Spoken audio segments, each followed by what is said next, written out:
If it's true that Islam Makhachev only has 3 fights left in the UFC before he retires, I think it's blatantly obvious what those 3 fights need to be. The first fight is basically already made. It's going to be Jack Della Maddalena for the welterweight title. The rumors are that it's going to be at MSG in November, so we can set that timeline off of it for the next 2 fights. In my opinion, the second fight needs to be his first title defense at welterweight. I think Islam Makhachev versus Kamaru Usman would be one of the greatest fights of all time, just because the name value of former pound for pound versus current pound for pound, because I think he will get the pound for pound back after he beats JDM from Ilya.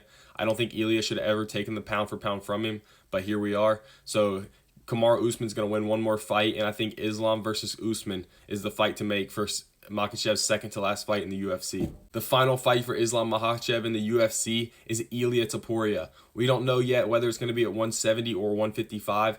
Ilia might want to become the first triple champ, or at least go for it, but Islam might want to come and fight him at 155. It's yet to be seen.